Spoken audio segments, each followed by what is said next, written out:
गुरु प्यारी साधक संगत जी, राधा स्वामी। प्यारी संगत जी, आज की इस चर्चा में हम मनुष्य की समस्या और उसके समाधान दोनों की चर्चा करें। और आज की इस चर्चा में हम अहंकार के बारे में भी थोड़ा विस्तार से जानेंगे। साथ ही हम करता है या दृष्टा, इस विषय पर भी कुछ महत्वपूर्ण बातें फरमाई जाएंगी। आज का यह सत्संग आप बिल्कुल ध्यानपूर्वक सुनिए। अहंकार जीवन की मूलभूत समस्या है और प्रेम मूलभूत समाधान। मनुष्य की समस्या अहंकार है और प्रेम उसका समाधान है। पहले अहंकार को समझें। बच्चा पैदा होता है तब कोई अहंकार नहीं होता, उसे कोई बोध नहीं होता मैं का। बोध होता है अस्तित्व का, बोध होता है हूं का। मैं हूं ऐसा बोध नहीं होता, सिर्फ हूं ऐसा बोध होता है। मैं लेकर कोई पैदा नहीं होता, लेकिन मैं जीवन की जरूरत है।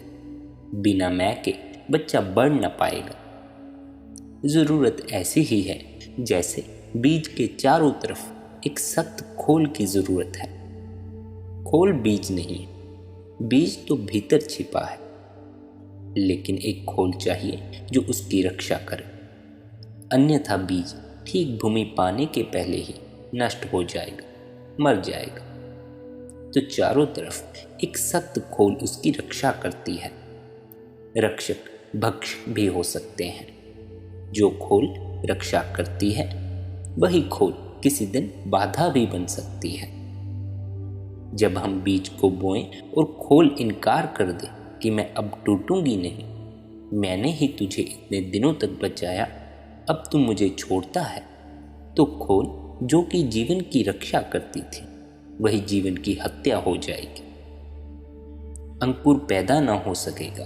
अंकुर पैदा तभी होगा जब खोल टूटेगा। इसलिए इस विरोधाभास को ठीक से समझ लें। खोल बचाती है, खोल मार सकती है।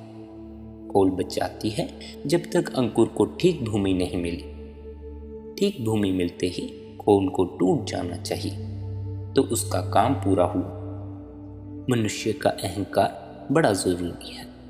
मनुष्य का अहंकार अनिवार्य है। बच्चे को अगर ख्याल ना हो कि मैं हूं, आग से कैसे बचेगा? बाहर वर्षा होती होगी, भीतर कैसे आएगा? उसे पता ही ना चलेगा मैं भीग रहा हूं। हूं को तो कुछ भी भेद पता न चलेगा। हूं को तो कुछ भी भेद पता न चलेगा आग में, और न वर्षा में पता चलेगा। हूं की तो कोई सीमा नहीं। हूं तो ब्रह्म स्वभाव है, वह असीम है। खोल सीमा बनाती है। बच्चे को पता चलना चाहिए कि मैं भीग रहा हूं, भागूं घर में छिप जाऊं। बच्चे को पता चलना चाहिए मैं जल रहा हूं, हाथ हटा लूं अन्यथा मृत्यु हो जाएगी। प्रत्येक बच्चे को समाज अहंकार देता है। हमें सिखाना पड़ता है कि तुम हो, तुम पृथक हो। हमें सिखाना पड़ता है कि तुम अपने पैरों पर खड़े हो। हमें सिखाना पड़ता है सहारे मत लो। बच्चा उसी दिन युवा हो जाता है, प्रौढ़ हो जाता है, जिस दिन वह अपने पैर खड़ा हो गया, जिस दिन उसने अपने अहंकार को बना लिया शिक्षा से, संस्कार से, परीक्षाओं में प्रतिस्पर्धा से, जीत से, सफलता से। हम उसके अहंकार को भरते हैं ताकि अहंकार उसे बचाए। उस दिन तक जिस दिन परमात्मा की भूमि मिलेगी, प्रेम घटेगा और खोल टूटेगी और बच्चा पुनः विराट के साथ एक हो जाएगा। लेकिन खतरा तब शुरू होता है जब यह खोल इतनी मजबूत हो जाती है और इस खोल को हम अपना रक्षक न बनाकर अपनी आत्मा समझ लेते हैं। इस खोल को अपना कवच न बनाकर अपना प्राण समझ लेते हैं। फिर हम इसे टूटने ही नहीं देते। फिर हम इसे बचाते हैं। जो हमें बचाता उसे हम बचाने में लग जाते हैं। वही भूल हो जाती है। अहंकार आपको बचाए तब तक ठीक है। आप अहंकार को बचाने लगो, बस उसी दिन भूल हो गई। अब अहंकार मूल्यवान हो गया, आप खोल हो गए। जो मूलभूत है वह गौण हो गया। जो गौण है वह मूलभूत हो गया, वहीं भूल शुरू हो जाती है और तब जीवन में दुर्घटनाएं होने लगती हैं। क्योंकि अगर मैं अहंकार इतना मजबूत हो जाए कि आप उसे छोड़ ही ना पाओ, तो आप प्रेम में सफल ना हो पाओगे। परमात्मा के प्रेम को तो छोड़ ही दो, साधारण जीवन के प्रेम में भी सफल ना हो पाओगे, क्योंकि वहां भी क्षण भर को मैं को छोड़ना पड़ेगा। आप एक स्त्री को भी प्रेम न कर पाओगे, एक पुरुष को भी प्रेम न कर पाओगे, एक मित्र को भी प्रेम न कर पाओगे, क्योंकि प्रेम तो वहीं द्वार खोलता है जहां आपका मैं नहीं होता। आपने अगर कहा कि मैं हूं, तो प्रेम द्वार बंद कर लेता है। प्रेम का अर्थ ही है आप दूसरे से मिलने को राजी हो, दूसरे में पिघलने को राजी हो, दूसरे को अपने में लीन हो जाने के लिए आमंत्रण प्रेम है। वहां सीमा हटा लेनी है और मैं सीमा बनाता है। इसलिए बहुत कम लोग हैं जो प्रेम में सफल हो पाते हैं। वे कहते जरूर हैं कि हमें प्रेम। पति पत्नी से कहता है मुझे तुझसे प्रेम है, पत्नी पति को कहती है, हजारों बार दोहराते हैं, लेकिन वह दोहराना भी सिर्फ एक बात की खबर है कि प्रेम है नहीं, अन्यथा दोहराने की कोई जरूरत न थी। हम दोहराते उन्हीं बातों को हैं जिन पर हमें शक है, और हम हजार तरह से सिद्ध भी उन्हीं बातों को करते हैं जिन्हें हम भीतर गहरे में जानते हैं कि वे हैं नहीं। फिर पति गहने लाएगा, हीरे जवाहरात भेंट करेगा, क्योंकि असली हीरा वह भेंट नहीं कर पाया। वह असली हीरा था प्रेम का हीरा, और उस असली हीरे की जगह वह कितने ही हीरे और कोहिनूर ले आए तो भी परिपूर्ति ना होगी। पत्नी कितने ही पैर दबाए, कितना ही अच्छा भोजन बनाए, कितनी ही सेवा कर ले, लेकिन अगर हृदय का दान ना हुआ, अगर वह समर्पित ना हो, अगर वह ऐसी भूल ना गई जैसे बूंद सागर में खो जाती है, ऐसा ना घटा जब तक कि पति परमात्मा हो जाए और वह उसमें लीन हो जाए, तब तक कुछ भी साथ न देगा। तब तक दोनों खाली ही रहेंगे। और ध्यान रहे, खाली बर्तन बड़ी आवाज करते हैं, और खाली बर्तन इकट्ठे हों तो बड़ा कोलाहल होता है। भरा बर्तन चुप हो जाता है, खाली बर्तन कोलाहल करता है। आधा भरा बड़ा उपद्रव मचाता है। आपके जीवन की कलह प्रेमियों के जीवन की कलह ज्यादातर यही रही है। वह कला इसी बात की है कि बर्तन खाली रह गए।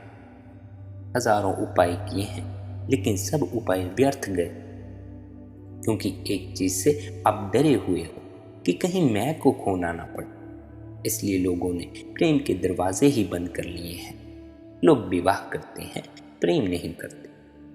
प्रेम एक घटना है, विवाह समाज द्वारा नियोजित है, प्रेम परमात्मा द्वारा नियोजित है। प्रेम आपके हाथ में नहीं कि आप कुछ कर सको। आप प्रेम के लिए कोई योजना नहीं कर सकते हो। घटेगा नहीं घटेगा, यह सब परमात्मा की मर्जी है। आप इतना ही कर सकते हो कि बाधा मत डालो। प्रेम ऐसा है जैसे द्वार पर सूरज निकला हो। आप सूरज को भीतर लाने के लिए कुछ भी नहीं कर सकते। इतना ही कर सकते हो कि द्वार बंद मत करो। द्वार खुले हों तो सूरज भीतर आ जाएगा, लेकिन आप पकड़कर, धक्के देकर, पोटली गठरी में बांधकर सूरज को भीतर ना ला सकोगे। द्वार खुला है तो हवा के झोंके भीतर आ जाएंगे, लेकिन आप धक्के देकर उन्हें घर के भीतर ना ला सकोगे। ज्यादा से ज्यादा इतना कर सकते हो आप प्रेम के लिए कि अहंकार को बीच में खड़ा मत होने दो। फिर आएगा हवा का झोंका और आपको बाहर ले जाए, लेकिन उससे हम डरते हैं, क्योंकि अहंकार को छोड़ने की हमारी क्षण भर भी हिम्मत नहीं है। हम उससे इस जोर से जकड़े हैं कि हम यह भूल ही गए हैं कि हमारा उससे अलग होना भी कुछ है, और हम उन चीज़ों से भी अहंकार को भरते हैं जिनमें हमारा कोई हाथ नहीं है। आपने कभी प्रेम किया? प्रेम होता है, किया नहीं जाता। आपने कभी क्रोध किया? क्रोध होता है, किया नहीं जाता। आपके जीवन में ऐसा क्या महत्वपूर्ण है जो आपने किया हो? सांस लेना आपके बस में है, जब नहीं आएगी सांस तो कैसे लो? सांस बाहर गई और वापिस न लौटी तो क्या करोगे? सांस चल रही है, आप ले नहीं रहे हो, आप करता नहीं हो सांस के। आप ज़्यादा से ज़्यादा दृष्टा हो सकते हो। जीवन को जो ठीक से खोजेगा वह पाएगा। करता तो कहीं भी नहीं है, दृष्टा ही है। कर्ता से अहंकार भरता है, दृष्टा से अहंकार टूटता है। लेकिन आप देखते नहीं, आप मन किए कर्ता बने हो। आप सोचते हो सब आप चला रहे हो।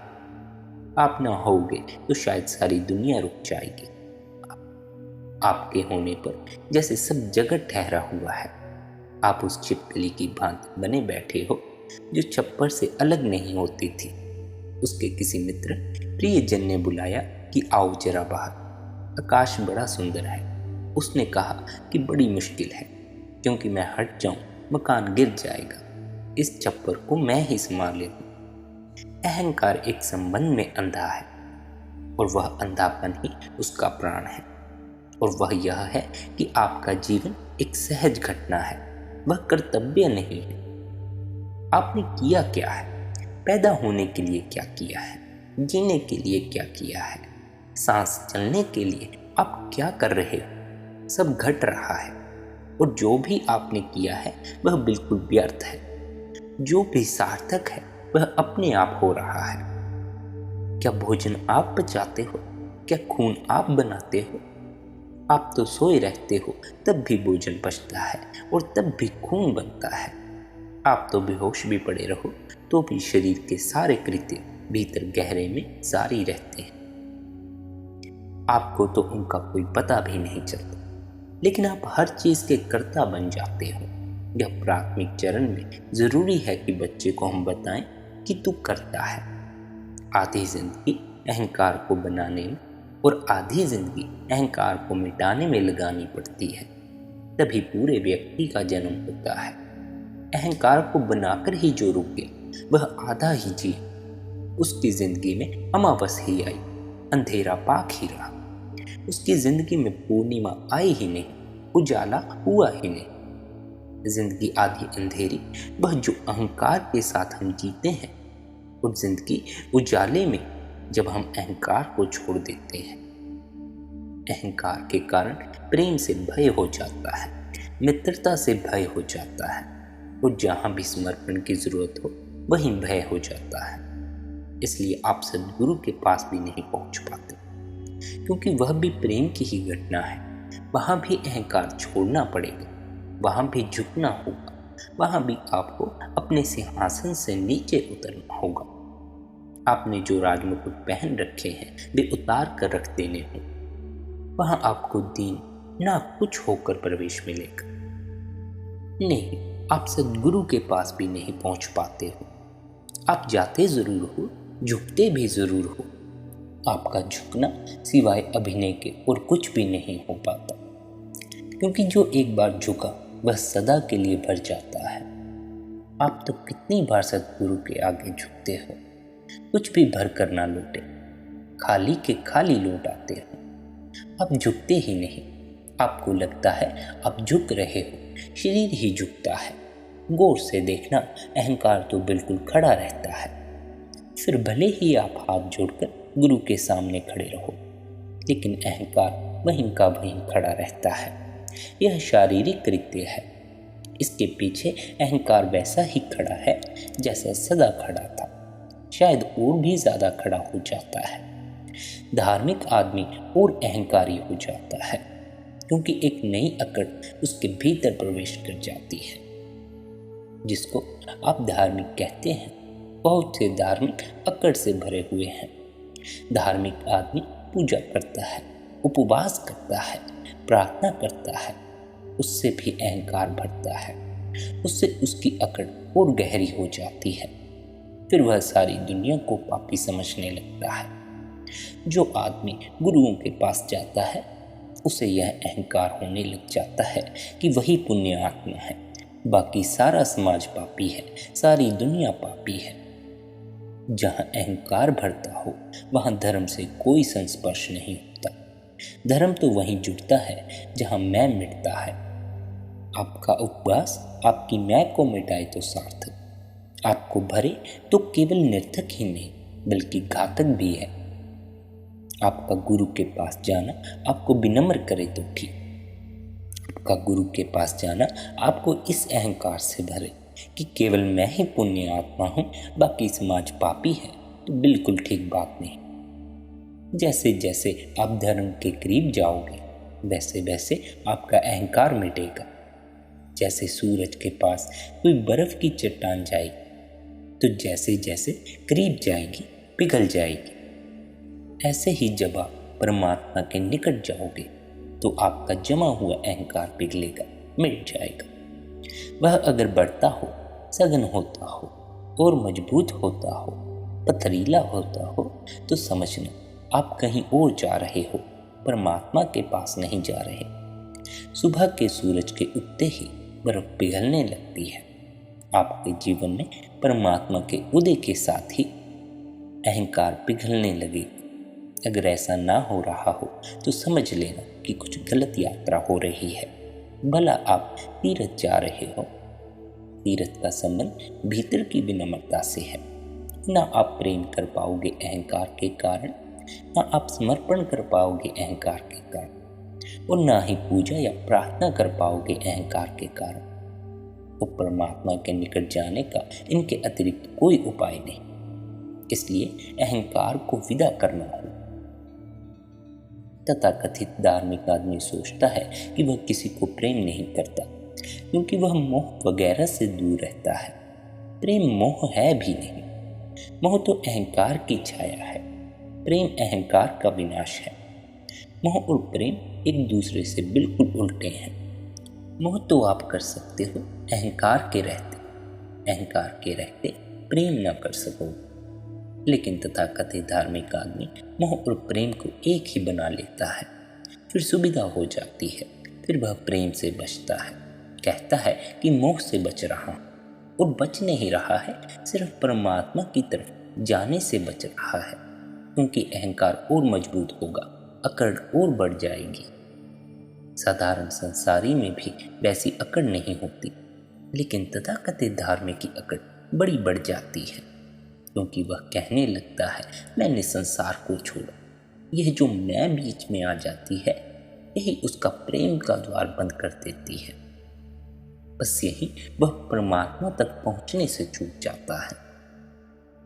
लेकिन एक बात ख्याल रखना, अहंकार जीवन के प्रथम चरण में जरूरी है। संसार में आपकी रक्षा के लिए आत्मरक्षा के कवच चाहिए। चारों तरफ संघर्ष है, जीवन प्रतिपल खतरे में है। और अगर आपको मैं का भाव ना हो, मैं के भाव का अर्थ है कि मैं अपने लिए सबसे पृथक हूँ, ऐसी आपकी प्रतीति ना हो तो आप कैसे रक्षा करोगे अपनी? यह प्रतीति अत्यंत अनिवार्य है। पर एक घड़ी आती है जीवन की जब इस प्रतीति से छुटकारा पाना भी इतना ही अनिवार्य है, और यही जीवन का सबसे बड़ा उलझाव है। जैसे कोई आदमी सीढ़ी चढ़ता है तो ही ऊपर पहुंच सकता है, लेकिन अगर सीढ़ी को ही पकड़े रहे तो फिर ऊपर ना पहुंच पाएगा, सीढ़ी पर ही रुक जाएगा। सीढ़ी चढ़नी भी पड़ती है और छोड़नी भी पड़ती है, तभी कोई ऊपर पहुंचता है। पकड़ना भी पड़ता है और छोड़ भी देना पड़ता है, तभी कोई ऊपर पहुंचता है। अहंकार की सीढ़ी को आप पकड़ लेते हो, फिर छोड़ते नहीं हो। आप ऐसे यात्री हो कि ट्रेन में बैठ गए तो फिर उतरते नहीं। इस जगह से बैठना पड़ता है, फिर किसी जगह उतरना भी पड़ता है। दो तरह के लोग हैं दुनिया में। एक वे हैं जो कहते हैं कि जब उतरना ही है सीढ़ी से तो चढ़े ही क्यों हो, उनकी बात में तर्क है। दूसरा वर्ग है जो कहता है कि जब चढ़ ही गए तो उतरे क्यों, नहीं तो चढ़े ही क्यों। इन दोनों की बातों में विरोध नहीं है, तर्क एक ही है, उसके दो अंग हैं। एक कहता है कि हम चढ़ेंगे ही नहीं क्योंकि उतरना पड़ेगा। दूसरा कहता है कि अब चढ़ गए तो अब हम उतरेंगे नहीं। दोनों ही वंचित रह जाएंगे। कुशल तो वह है जो चढ़ना भी जानता है और उतरना भी जानता है। संसार में उतरना भी होगा, बाहर भी निकलना होगा, उलझना भी होगा, सुलझना भी होगा। यहाँ अंधेरे में जाना भी होगा ताकि अंधेरे का अनुभव आपकी आंखों को परिपक्व करे और फिर प्रकाश में आना होगा। जीवन विपरीत के अनुभव से बढ़ता है। जीवन द्वंद्वात्मक है। यह शब्द बड़ा कीमती है। द्वंद्वात्मक शब्द बड़ा ही कीमती है। जीवन में जो भी चीज है वह द्वंद्व से चलती है। आपका बायां पैर आगे बढ़ता है तो दायां खड़ा रहता है, फिर बायां रुक जाता है तो दायां बढ़ता है। एक ठहरता है, एक बढ़ता है। इस द्वंद्व से आप यात्रा करते हो। जन्म है और मृत्यु है। उन दोनों के द्वंद्व के बीच आपके जीवन का विकास है। अंधेरा है और प्रकाश है, संसार है और मोक्ष है। इन दोनों के किनारे आपके जीवन की सरिता मध्य में बहती है। एक किनारे से कोई सरिता नहीं बह सकती। जीवन भी बह नहीं सकता एक किनारे से। दो किनारे चाहिए और आप जिद किए बैठे हो कि एक ही किनारे से बहेंगे। अगर एक ही किनारे से बहना हो तो आप डबरे बन जाओगे। डबरे में एक ही किनारा होता है, उसमें दो किनारे नहीं होते। लेकिन डबरा सिर्फ सरता है, उसमें कोई गति नहीं होती, उसमें कोई यात्रा नहीं है। वह किसी महासागर में पहुंचने के लिए आतुर अभिप्सा से भरा नहीं है। वह कहीं जा ही नहीं रहा है, अपनी ही जगह खड़ा है, सड़ रहा है। गत्यात्मक और द्वंद्वात्मक विकास है। अहंकार को सीखना होगा, फिर अहंकार को भूलना होगा। अहंकार को सीखना जरूरी है संसार में जाने के लिए, और फिर अहंकार को भूलना जरूरी है संसार से ऊपर उठने के लिए। और संसार बड़ा महत्वपूर्ण अनुभव है, अन्यथा परमात्मा आपको संसार में भेजता ही क्यों? आप तो उसको भी सलाह दोगे कि जब लौटना ही है तो भेजते क्यों हो? लेकिन हम बच्चों को स्कूल भेजते हैं और एक दिन हम उन्हें वापस लौटा लेंगे। ना समझ तो बच्चा वह होगा जो स्कूल में ही अटक जाए, जो फिर लौटे ही न, जो कहे कि अब हम लौटेंगे ही नहीं क्योंकि भेजा ही क्यों। और जब स्कूल इतना महत्वपूर्ण है, विद्यालय इतना महत्वपूर्ण है, तो अब तो हम वहीं रहेंगे। उसको हमने घर बना लिया है। संसार एक विद्यालय है। अनुभव के बिना कोई भी सीखना नहीं है। भटकाव से भी आदमी प्रौढ़ होता है। गलत करके भी आदमी ठीक करने की कला सीखता है। भूल भूल कर मंजिल पास होती है। भटक भटक कर मार्ग मिलता है। और आप जितनी भटकन से गुजरोगे, बस एक ही बात याद रहे कि उस भटकन को भी होशपूर्वक जीना, समझ के जीना, उसको भी निचोड़ लेना, उसमें से भी सार निकाल लें, तब आप परमात्मा तक पहुंच जाओगे। एक सूफी फकीर होगा। वह एक रात एक गांव में भटक गया। धर्मशालाएं बंद हो गई। एक आदमी अंधेरे रास्ते में मिला। उसने कहा कि मैं फकीर हूं, अब कहाँ रुकूं, मुझे कुछ पता नहीं। पता ठिकाना जिसका था वह मैं खोज रहा हूं, लेकिन मिल नहीं रहा। कुछ भूल चूक हो गई है। क्या तुम मुझे कुछ सहारा दोगे? उस आदमी ने कहा कि देखिए, मैं एक चोर हूं और मैं अपने काम पर निकला हूं। आप एक फकीर हैं, इसलिए सच बोल देना उचित है। मेरे घर आप रुक सकते हैं, लेकिन वह एक चोर का घर है। फकीर थोड़ा डरा। यही जिंदगी की मुसीबत है। यहाँ चोर ज्यादा मजबूत हैं और फकीर कमजोर है। फकीर थोड़ा डरा। चोर नहीं भयभीत है फकीर को घर में बुलाने से। फकीर भयभीत है चोर के घर जाने से। लेकिन फिर उसे ख्याल भी आ गया, क्योंकि फकीर बड़ा होशियार आदमी था। उसे ख्याल आया कि मैं डर रहा हूँ, यह आदमी नहीं डर रहा। यह नहीं घबराता कि कहीं फकीर मुझे फकीर ना बना ले। तो मैं क्यों घबरा रहा हूँ कि चोर मुझे चोर ना बना ले? जरूर मेरे भीतर कहीं चोर छिपा है, वही भय का कारण है। उसने कहा कि मैं चलता हूँ, क्या फर्क पड़ता है, सब घर बराबर है। और तुमने प्रेम से निमंत्रण दिया है, मैं आता हूँ। वह चोर के घर रुका, 1 महीने तक रुका। और बाद में उस फकीर ने कहा है कि वह चोर मेरा बड़े से बड़ा गुरु सिद्ध हुआ। वह रोज रात जाता और सुबह के करीब लौटता, और जब वह आता तो मैं दरवाज़ा खोलता और उससे पूछता कि क्या कुछ सफलता मिली। और वह कहता, आज तो नहीं मिली, लेकिन कल जरूर मिलेगी। उसे कभी मैंने निराश नहीं देखा। वह हमेशा आशा से भरा था और कभी उसे मैंने थका हुआ ना पाया और कभी उसे मैंने थका हुआ ना पाया। हर रात वह उतने ही आनंद से फिर जाता था चोरी के लिए जैसे पिछले कल गया था। सुबह खाली हाथ लौटता, मैं पूछता, वह कहता कोई फिक्र न करें, कल हो जाएगा। उस फकीर ने कहा कि जब मैं परमात्मा को खोजने लगा तो मेरी हालत उस चोर जैसी हो गई। रोज पूछता और हाथ कुछ ना आता, रात रात भर जागता, प्रार्थना करता, नाम स्मरण करता, कोई स्वाद न आता, कोई अनुभव न मिलता। कई बार मैंने सोचा कि छोड़ो, यह सब बकवास है, यह परमात्मा और यह खोज कुछ भी नहीं है, लौट जाओ संसार। तभी मुझे उस चोर की याद आती और मैं उसे देखता द्वार पर खड़ा, आशा से भरा, और वह कहता आज नहीं तो कल। तो मैं उस चोर की ही आवाज़ के आधारे पर आज नहीं कल कोशिश करता रहा। और एक दिन जब परमात्मा मुझे मिल गया तो मेरा पहला धन्यवाद उस चोर के लिए था, क्योंकि वही मेरा गुरु था। प्यारी साध संगत जी, आखिर में आपसे कहूँ, आप भी जब अध्यात्म के मार्ग पर चलें, आप भी जब अपने भीतर परमात्मा की खोज पर निकले, आप भी जब ध्यान करना शुरू करेंगे तो आपको भी बड़ी बार ऐसा लगे कि कोई अनुभव नहीं हो रहा, चलो छोड़ो यह सब बकवास, समाज में ही लोग चलते हैं। लेकिन यह बात याद रखना, आज नहीं तो कल।